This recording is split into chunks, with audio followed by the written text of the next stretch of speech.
जन्म और मृत्यु का रहस्य बहुत ही गूढ़ और रहस्यमय है और इसके पीछे की दार्शनिकता और आध्यात्मिकता को समझने के लिए एक लंबी और विस्तृत कहानी की आवश्यकता है।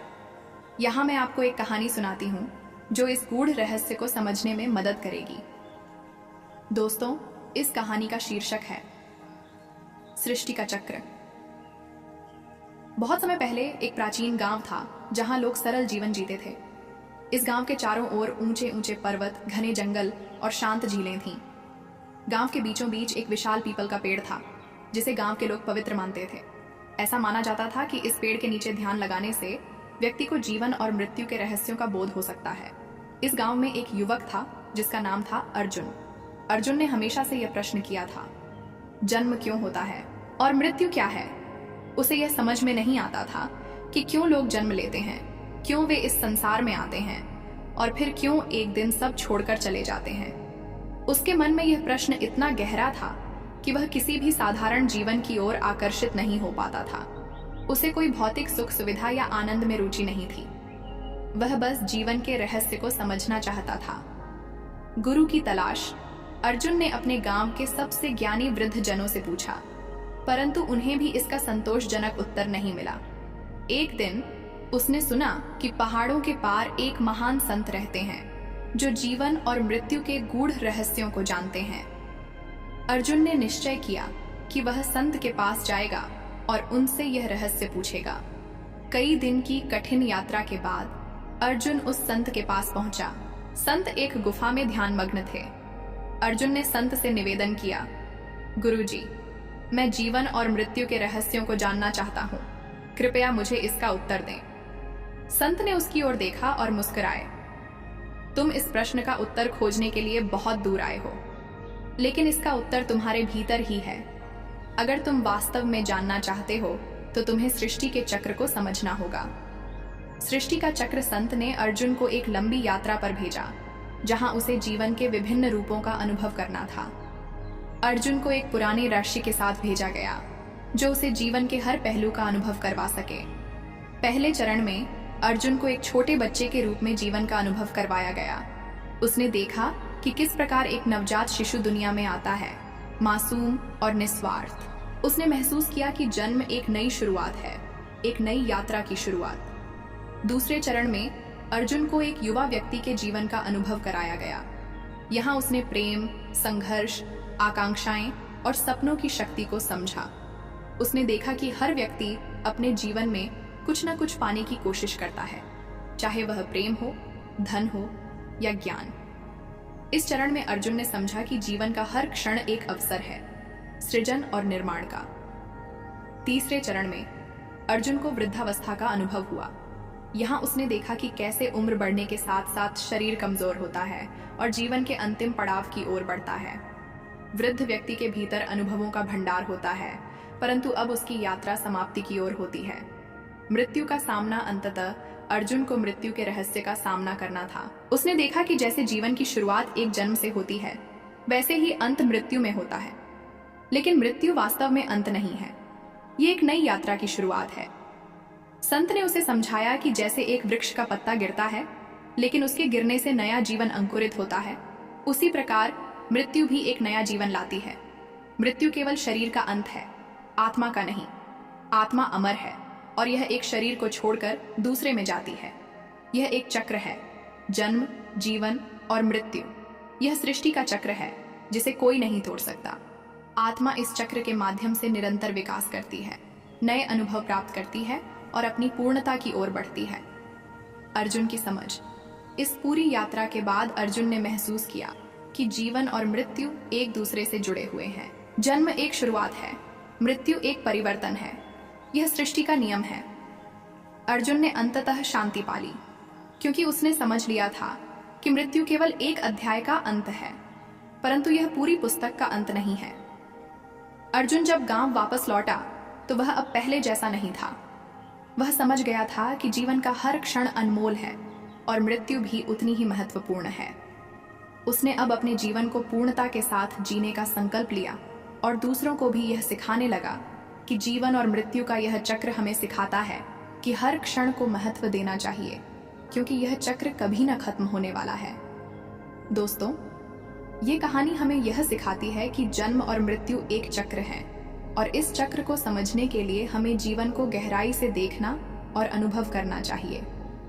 जीवन की हर स्थिति, जन्म, युवा अवस्था, वृद्धावस्था और मृत्यु का अपना महत्व है। जीवन और मृत्यु एक ही सृष्टि के दो पहलू हैं और इन दोनों को स्वीकार करने में ही सच्चा ज्ञान है। दोस्तों, अब मैं आपको एक दूसरी कहानी सुनाती हूँ। कहानी है अनंत चक्र।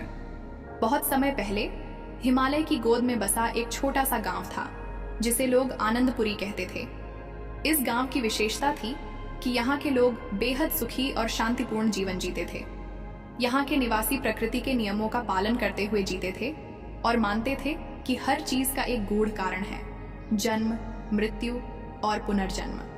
लेकिन गांव के एक युवक सोमेश को जीवन और मृत्यु का रहस्य हमेशा बेचैन करता था। सोमेश एक बुद्धिमान और साहसी युवक था। उसने बहुत कुछ पढ़ा था, लेकिन उसे संतोष नहीं मिला। उसकी जिज्ञासा हर दिन बढ़ती जा रही थी। आखिर जन्म क्यों होता है और मृत्यु का क्या उद्देश्य है? उसने गांव के कई विद्वानों से पूछा, पर कोई उसे सही उत्तर नहीं दे पाया। उसकी बेचैनी इस कदर बढ़ गई कि एक दिन उसने तय किया कि वह इन प्रश्नों का उत्तर ढूंढेगा, चाहे उसे कहीं भी जाना पड़े। गुरु की तलाश। सोमेश ने सुना था कि एक संत, गुरु तत्वज्ञ, दूर हिमालय की गुफाओं में रहते थे, जो जीवन और मृत्यु के रहस्यों को समझा सकते थे। सोमेश ने संत से मिलने का निश्चय किया। कई दिन और रात की कठिन यात्रा के बाद वह संत के आश्रम पहुंचा। गुरु तत्वज्ञ एक शांतिपूर्ण मुद्रा में ध्यान मग्न थे। सोमेश ने उनके चरणों में झुककर विनम्रता से कहा, गुरुजी, मैं जीवन और मृत्यु का रहस्य समझना चाहता हूँ। कृपया मेरी जिज्ञासा शांत करें। गुरु तत्वज्ञ ने धीरे से अपनी आंखें खोली और मुस्कुराते हुए बोले, यह प्रश्न हर आत्मा की यात्रा का आधार है, लेकिन इस रहस्य को जानने के लिए तुम्हें स्वयं अनुभव करना होगा। तुम तैयार हो? सोमेश ने पूरे आत्मविश्वास से सिर हिलाया और गुरुजी ने उसे एक गहरी साधना की ओर अग्रसर किया। गुरुजी ने कहा, तुम्हें सृष्टि के अनंत चक्र को समझना होगा, जो जन्म और मृत्यु से परे है। पहली यात्रा, जन्म का अनुभव। गुरुजी ने सोमेश को एक विशेष ध्यान की विधि सिखाई, जिससे उसकी आत्मा को शरीर से अलग किया जा सकता था। ध्यान की इस अवस्था में सोमेश ने पाया कि वह एक नवजात शिशु के रूप में एक परिवार में जन्म ले रहा है। उसने देखा कि कैसे एक नन्ही जान को जन्म लेने पर हर ओर से प्रेम और देखभाल मिलती है। नवजात शिशु के मन में कोई द्वेष नहीं होता, कोई अहंकार नहीं होता, वह पूर्णतः शुद्ध होता है। जीवन की शुरुआत एक नए सृजन के रूप में होती है, जैसे एक कुम्हार नई माटी से एक नया घड़ा बनाता है। जन्म का यह अनुभव सोमेश के लिए बहुत ही गहरा था। उसने महसूस किया कि जन्म कोई साधारण घटना नहीं, बल्कि आत्मा का एक नया अध्याय होता है। आत्मा एक नया शरीर धारण करती है ताकि वह फिर से संसार के अनुभवों के माध्यम से विकास कर सके। दूसरी यात्रा, जीवन का सफर। आत्मा के जन्म के बाद सोमेश ने देखा कि कैसे शिशु एक युवा के रूप में विकसित होता है। इस अवस्था में उसने अनुभव किया कि जीवन में हर व्यक्ति कुछ न कुछ पाने की चाह रखता है। कोई प्रेम चाहता है, कोई धन और कोई शक्ति। लेकिन इसके साथ ही लोग अपने कर्मों के आधार पर जीवन में विभिन्न अनुभवों से गुजरते हैं। कुछ सुखद होते हैं, कुछ कष्टकारी। सोमेश ने देखा कि कैसे एक किसान पूरे साल खेत में मेहनत करता है और उसकी मेहनत के फलस्वरूप फसल उगती है। जीवन भी इसी तरह कर्म का फल है। जो कर्म हम इस जीवन में करते हैं, उनका परिणाम हमें इसी या अगले जीवन में मिलता है। कर्म और उसका फल जीवन की धुरी है, जिसके चारों ओर आत्मा की यात्रा घूमती रहती है। तीसरी यात्रा, मृत्यु का अनुभव। गुरुजी ने सोमेश को मृत्यु का अनुभव करने के लिए तैयार किया। यह एक ऐसा अनुभव था जिससे सोमेश सबसे ज्यादा भयभीत था। ध्यान के गहरे स्तर पर सोमेश ने देखा कि वह एक वृद्ध व्यक्ति के रूप में अंतिम सांसें ले रहा है। उसने महसूस किया कि कैसे शरीर धीरे धीरे शिथिल हो जाता है और अंततः आत्मा शरीर को त्याग देती है। लेकिन चौंकाने वाली बात यह थी कि मृत्यु के बाद भी कुछ खत्म नहीं हुआ था। आत्मा अब भी जीवित थी, परंतु शरीर के बंधनों से मुक्त होकर एक नई यात्रा पर निकल पड़ी थी। मृत्यु का अनुभव करते हुए सोमेश को एहसास हुआ कि मृत्यु कोई अंत नहीं है, बल्कि यह एक नया प्रारंभ है। आत्मा शरीर को छोड़कर आगे बढ़ती है और कर्मों के आधार पर उसे नया जन्म मिलता है। यह एक अनंत चक्र है जिसे हम समझ नहीं पाते क्योंकि हम शरीर को ही सब कुछ मान लेते हैं। पुनर्जन्म और आत्मा का उद्देश्य। सोमेश की आत्मा ने पुनर्जन्म के कई चक्रों का अनुभव किया। उसने देखा कि कैसे आत्मा बार बार जन्म लेती है, नए नए शरीरों में आती है और हर जन्म में नए नए अनुभव करती है।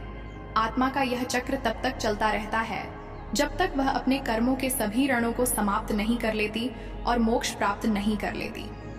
गुरु जी ने समझाया, जन्म और मृत्यु आत्मा की यात्रा के महत्वपूर्ण पड़ाव हैं।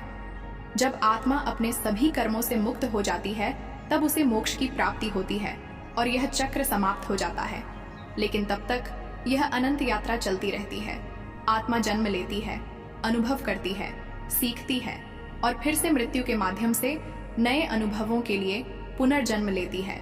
यह जीवन मृत्यु का गूढ़ चक्र है। सोमेश की प्राप्ति। इस गहन अनुभव के बाद सोमेश ने अपनी आंखें खोली। अब वह पूरी तरह से बदल चुका था। उसे जीवन और मृत्यु का वास्तविक अर्थ समझ में आ चुका था। उसने जाना कि जन्म और मृत्यु दोनों एक ही यात्रा के दो पड़ाव हैं और आत्मा की सच्ची प्रकृति अनंत और अमर है। सोमेश अपने गांव वापस लौट आया, लेकिन अब उसकी दृष्टि बदल चुकी थी। उसने अपने जीवन को पूरी तरह से शांतिपूर्ण और कर्ममय बना लिया और वह दूसरों को भी जीवन और मृत्यु के इस अनंत चक्र के बारे में सिखाने लगा। वह जान चुका था कि मृत्यु से डरने की कोई आवश्यकता नहीं है, क्योंकि यह आत्मा की विकास यात्रा का एक स्वाभाविक चरण है। दोस्तों, ये कहानी हमें यह सिखाती है कि जन्म और मृत्यु जीवन के अनिवार्य अंग हैं। आत्मा का असली उद्देश्य कर्मों के माध्यम से खुद को परिपक्व करना और अंततः मोक्ष प्राप्त करना है। जन्म एक नई शुरुआत है और मृत्यु एक अस्थायी परिवर्तन, जिससे आत्मा को नया जीवन मिलता है। प्रिय दोस्तों, कमेंट बॉक्स में जय श्री कृष्णा लिखना न भूलें और इस वीडियो को बस 3 लोगों को शेयर करें। अवश्य ही आपके मन की सभी इच्छाएं पूरी होगी। और साथ ही इस चैनल को लाइक और सब्सक्राइब करें ताकि हम सभी एक साथ मिलकर ज्ञान की प्राप्ति करें और इस जीवन को सार्थक बनाएं। धन्यवाद। जय श्री कृष्णा।